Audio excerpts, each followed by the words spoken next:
ताड़ा। लेकिन अब मैं सिंध से निकल आई हूँ तो ऑब्वियस सी बात है कि अब मैं उस जुबान में बात नहीं करूंगी, तो अब मैं पंजाब की तरफ आ गई हूँ तो पंजाबी जुबान में ही बात की जाएगी। और पंजाबी तो वैसे भी हमारी बड़ी अपनायत वाली जुबान है। तो जी आज हम निकले, हमने इरादा किया कि बहुत सारे गर्म इलाकों का हमने सफर किया, सिंध को काफी घूमा, एक्सप्लोर किया। अब चलते हैं थोड़े ठंडे इलाके की तरफ और ठंडे इलाके का भी थोड़ा सा मजा लेते हैं, क्योंकि आजकल बहुत गर्मी है और दिल करता है कि थोड़ी सी ठंडी हवा और ठंडी फिजाओं का मजा लिया जाए। तो जी अभी हम निकले हैं और हमने प्लान किया है कि जी नारायण कागान की तरफ चलते हैं और उसके साथ ही अपने सफर का आगाज करते हैं। अभी अभी हम चढ़े हैं मोटरवे पे और मोटरवे पे हमने सोचा कि भाई पहले अपनी गाड़ी की जो इसेंशियल चीजें हैं उनको ठीक करवा लिया जाए, गाड़ी को प्रॉपर चेक करवा लिया जाए, क्योंकि ऑब्वियसली सफर के दौरान में आपको इन सारी चीजों का ध्यान रखना पड़ता है ताकि रास्ते में किसी मुश्किल का सामना ना करना पड़े। तो चलते हैं जी, अपने सफर का आगाज करते हैं और रास्ते में जहां जहां रुकेंगे और जो जो खाएंगे और जो जो देखेंगे वो मैं आप सबको भी दिखाऊंगी। तो उम्मीद करती हूँ कि आप सबको मेरा ये व्लॉग भी पसंद आएगा। तो चलें अब अपने सफर का आगाज करते हैं। लाहौर इस्लामाबाद मोटरवे से रास्ते में बहुत सारे रेस्ट एरियाज़ आते हैं, बट जो रेस्ट एरिया मुझे सबसे ज़्यादा पसंद है दैट इज़ भेरा। भेरा पर आपको बहुत सारे फूड आइटम्स और बहुत सारे फूड चेन्स जो हैं वो अवेलेबल होती हैं। बाकी रेस्ट एरियाज़ में आपको ये सब चीज़ें अवेलेबल नहीं है। तो भेरा बेसिकली इस्लामाबाद और लाहौर के सेंटर पॉइंट में आपको ये ऑप्शन मिलती है। तो अगर आप यहाँ पे रेस्ट एरिया में थोड़ी देर रुकें तो आपको अच्छी फूड चॉइसेस जो हैं वो आपको यहाँ पे मिल सकती हैं। तो हमने सोचा कि मैकडॉनल्ड से हम थोड़ा सा कुछ खाते हैं, क्योंकि सफ़र बहुत लंबा था, नारायण पहुँचते पहुँचते बहुत देर हो जानी थी।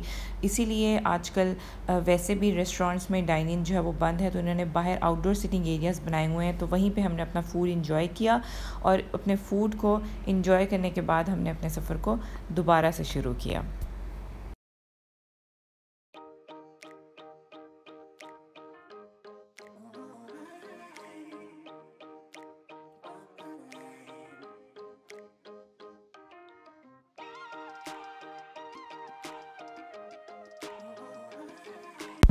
तो जैसे ही लाहौर इस्लामाबाद मोटरवे पे सॉल्ट रेंज क्रॉस करने के बाद एकदम से मौसम इतना सुहाना और इतना खूबसूरत हो गया कि दिल करने लग गया कि गाड़ी रोक के गाड़ी से बाहर निकल के पिक्चर्स ली जाएं और थोड़ा सा मौसम को एंजॉय किया जाए। वैसे भी आजकल गर्मी के सताए हुए लोगों को पानी की पहली बूंद या बारिश की पहली बूंद ही नज़र आ जाए तो खुशी से पागल हो जाते हैं।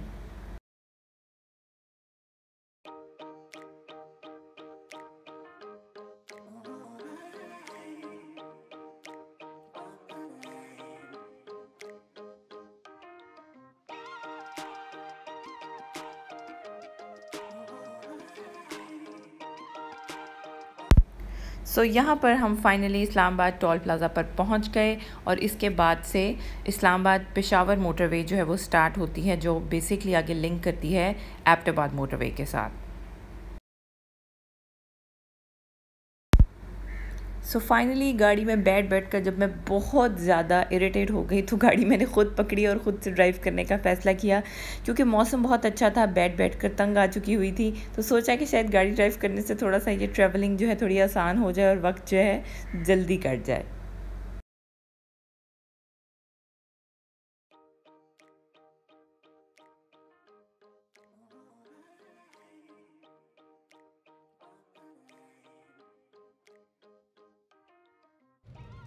तो अब हम पहुंच गए हैं जी एबटाबाद मोटरवे पे, और एबटाबाद मोटरवे अभी कुछ अर्सा पहले ही बनी है और बहुत खूबसूरत मोटरवे है।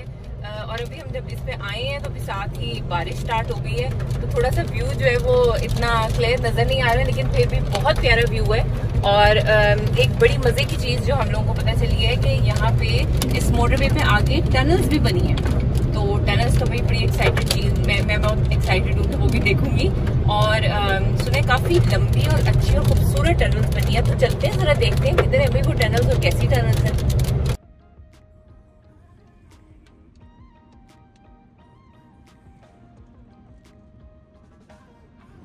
ये देखिए यहाँ पे कितना खूबसूरत मंदिर है। अभी थोड़ी देर पहले यहाँ पे 2-3 जगहों पे बिजली भी गिरी थी और फर्स्ट टाइम मैंने लाइव इस तरह बिजली गिरते हुए यहाँ पर देखी है। अब अल्लाह ना करे वो किसी के घर पे गिरी हो, लेकिन यहाँ पे अभी बहुत तेज बारिश हो रही है। अब आके थोड़ी सी यहाँ पे हल्की हुई है बारिश, तो व्यू थोड़ा सा क्लियर हुआ है। सामने देखिए बिल्कुल आबादी भी है और ये ऑलमोस्ट आपको राइट और लेफ्ट साइड पे मोटरवे की कॉलोनीज और आबादी जो है वो नजर आती है और बहुत अच्छा व्यू आता है।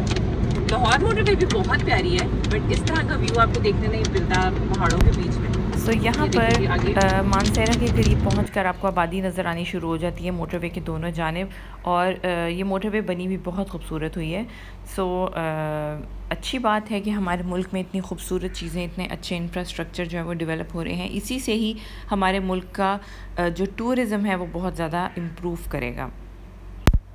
सो जी सबसे पहले ये देखें जी, आपको नज़र आ रही है कि एबटाबाद मोटरवे पर चलते चलते फाइनली हम अपनी फ़र्स्ट टनल पर पहुंच गए हैं, जो कि पाकिस्तान और चाइना के कंट्रीब्यूशन से बनाई गई है। इंतहाई खूबसूरत, वेंटिलेशन का बहुत अच्छा सिस्टम, रूफ़ पे बहुत बड़े बड़े फ़ैन्स लगे हुए हैं, लाइट्स बहुत अच्छी हैं, एमरजेंसी कॉलिंग की फ़ैसिलिटी भी अवेलेबल है और बहुत खूबसूरत बनी हुई टनल है।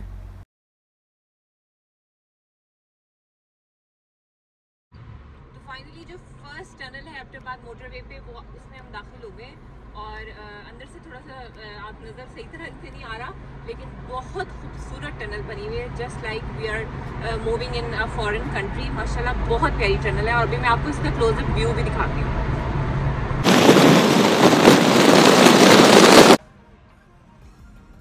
फर्स्ट टनल तो हमने क्रॉस कर लिया है, मूविंग टुवर्ड्स अनदर टनल। मौसम बहुत अच्छा है और सो ये है जी एबटाबाद मोटरवे की दूसरी टनल जिसमें मैं दाखिल हो रही हूँ।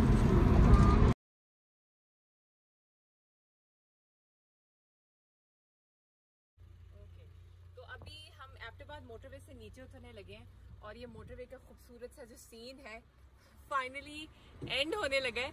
और मैंने यहाँ पे ड्राइव किया और बहुत मज़ा आता है, इतनी स्मूथ ड्राइव और इतनी अच्छी साइट सीइंग देख के, कमाल। मतलब आप जब एबटाबाद मोटरवे जो है वो यहाँ पर एंड होने लगी है और इधर से हम लोग मानसेरा और बालाकोट की तरफ जो है वो अपने सफ़र का आगाज़ करेंगे।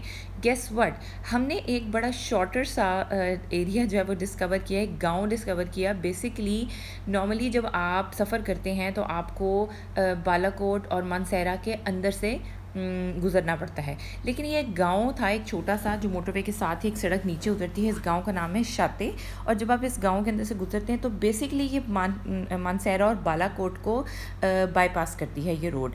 और जब ये इसको बाईपास करती है तो आपका ऑलमोस्ट 1.5 से 2 घंटे का जो सफ़र है वो रिड्यूस हो जाता है। और इसी गाँव में एक जगह पर रुक के हमने बहुत खूबसूरत व्यू था जहाँ पर रुक के हमने थोड़ा सा फ़ोटोशूट भी फरमाया।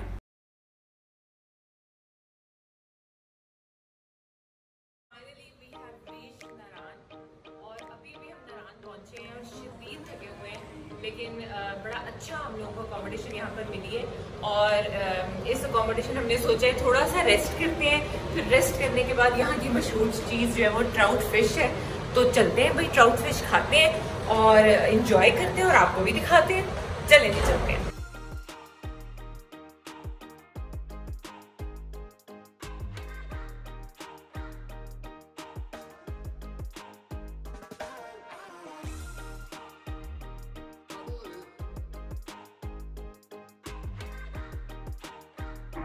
तो जी हम आगे हैं यहाँ पर नारान में एक बहुत अच्छे ट्राउट फिश के स्पॉट पे, जहाँ पे अभी हम खाना खाने लगे हैं और बड़ी ज़ोरों की भूख लगी हुई है। भाई लगी भी है ना? तो अभी ज़रा खाना आता है तो आई शो यू। हमने ऑर्डर दिया है कि हमें ग्रिल्ड ट्राउट फिश चाहिए और साथ में चिकन फ्राई। तो बहुत शदीद भूख लगी हुई है और ट्रैवलिंग में थोड़ा ऐसा होता है कि ड्यूरिंग ट्रैवल आपको इतनी भूख नहीं लगती है, लेकिन जब आप पहुंचते हो और थोड़ा सा हम लोगों ने थोड़ा रेस्ट किया और अभी हम रेस्ट होकर फ्रेश होकर दोबारा से आए हैं। बहुत प्यारी आबशार है यहाँ पे, जो मैं अभी आपको दिखाती हूँ। बड़ा अच्छा व्यू पॉइंट है यहाँ पर खाना खाने के लिए।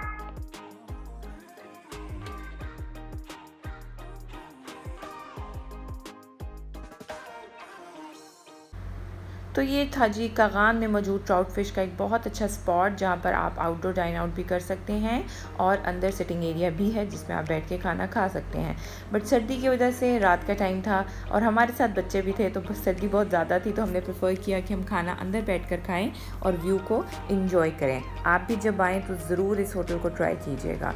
तो ये था जी मेरा आज का ट्रैवलॉग अबाउट नारान, और मोर ट्रैवलॉग्स विल बी अपलोडेड सून। अभी ये पार्ट 1 है, इंशाल्लाह बाकी वीडियोस भी मैं जल्द ही अपलोड करूँगी।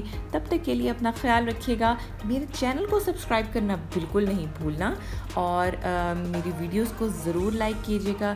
तब तक के लिए आप अपना ख्याल रखिएगा। मुलाकात होती है अपने नेक्स्ट ट्रैवलॉग में। अल्लाह हाफिज़।